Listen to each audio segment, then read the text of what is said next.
everyone, welcome back to the channel. Today I have my thoughts on the final episode of Season 1 of Star Trek Strange New Worlds. And oh my god, wow. This episode was incredible.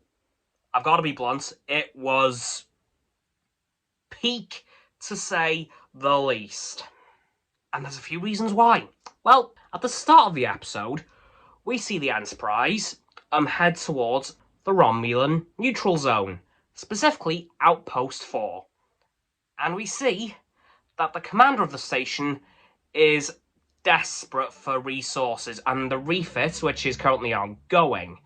And then we meet the commander's son, and as misfortune would have it, he is one of the cadets, which will die in the incident that Captain Pike ends up in and gets severely injured from.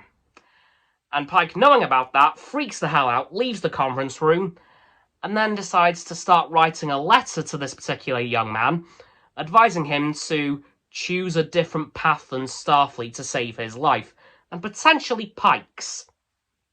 But then, plot twist, something happens, someone shows up. It's Admiral Pike, from an alternate timeline in which he succeeds. The incident doesn't happen, and he goes on to become an admiral in Starfleet.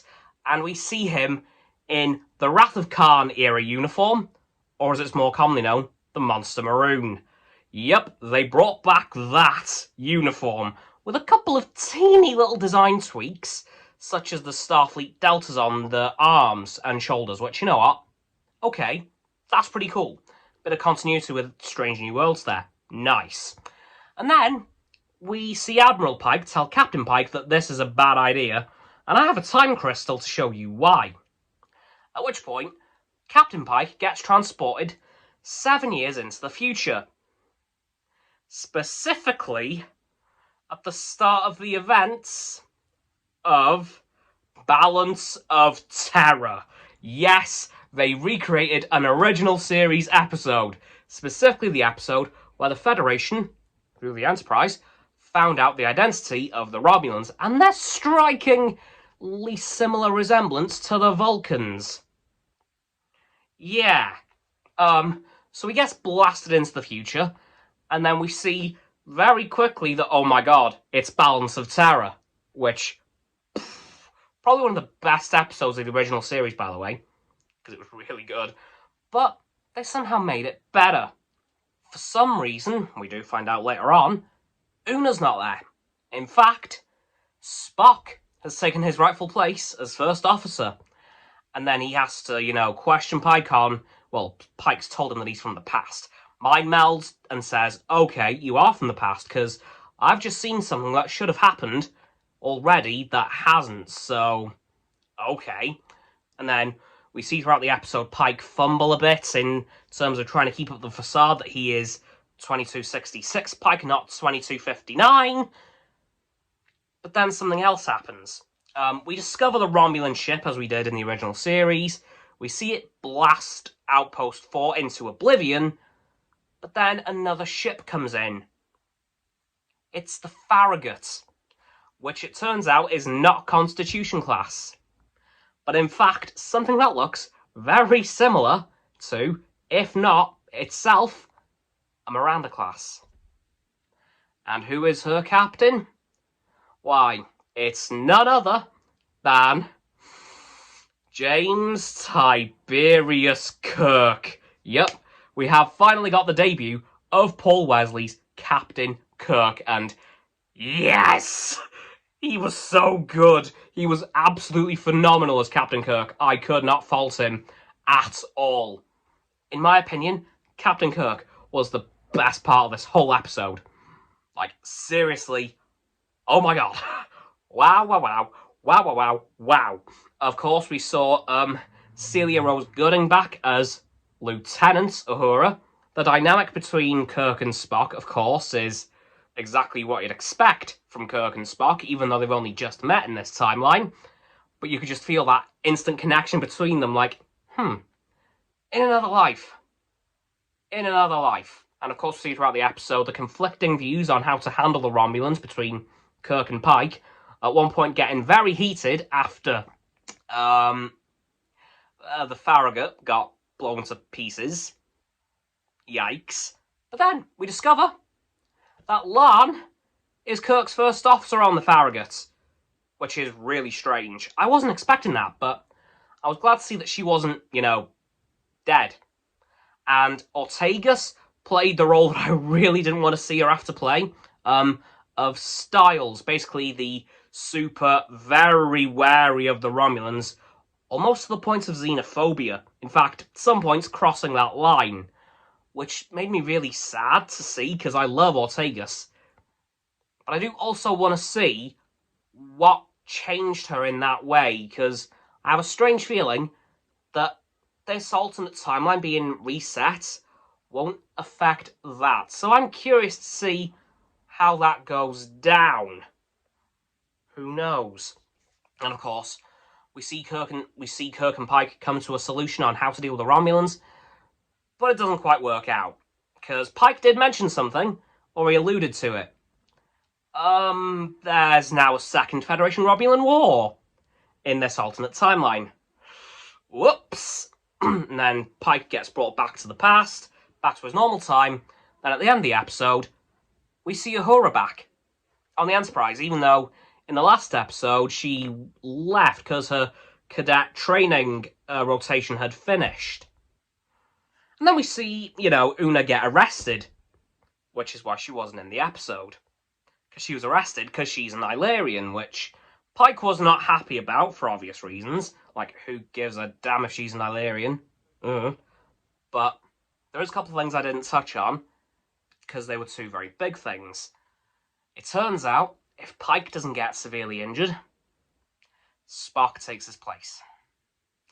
And in that alternate timeline, he died. But, not long before that, something very cool happened. Well, as in the original series episode, the Enterprise gets really badly damaged by the Romulans' plasma weapon. Weapons get knocked out and Spock goes to fix them. And then we hear him speak to engineering. And we hear a Scottish accent. That was Scotty. Every way to Sunday, that was Lieutenant Commander Montgomery Scott. And with Hammer gone, I think now in Strange New Worlds, Season 2, we might actually see Scotty.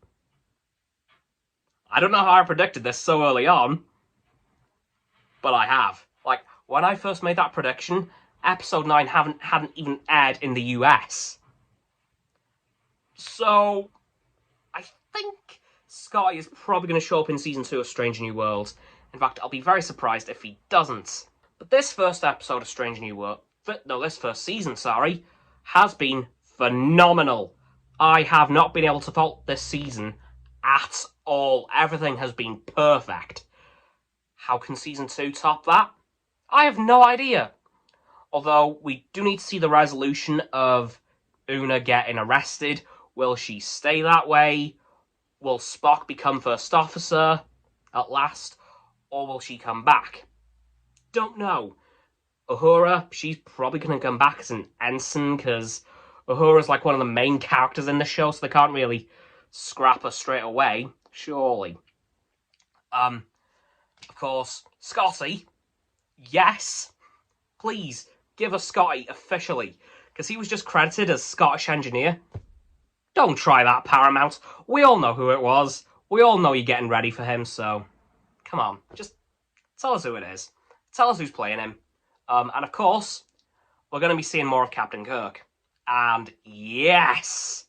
That's going to be really weird, though, as Pike will remember him from the Balance of Terror, which I still can't believe they remade Balance of Terror as a what-if Captain Pike was still in command. That was really good. I would recommend you all go watch this episode, because I haven't really touched on half of it. I know I've touched on a lot, but this doesn't cover half of the episode, honestly. It was so good. Anyway, guys, that's going to do it for this video on the Season 1 finale of Star Trek Strange New Worlds. Can't remember the proper title, so I'm just going to call it the Balance of Terror remake. So please don't forget to like this video, subscribe to my Roxanne's and Frost's YouTube channels. Their links are in the description. My sub button is down there. Yeah, that big red one. Unless you've already subbed, then it's grey. Thank you for that, by the way. And once you've done that, please don't forget to click all 3 of our bell icons to get all 3 sets of our notifications. Comment as well, because why not? And let me know what you thought of this episode and how much you cried and how much you're looking forward to season 2 now, because I know I am desperate for it. Once you've done that too, please follow me on all of my social medias. They're going to be in the link tree in the description. Once you've done that too, please check out Roxanne's website and Frost's Instagram.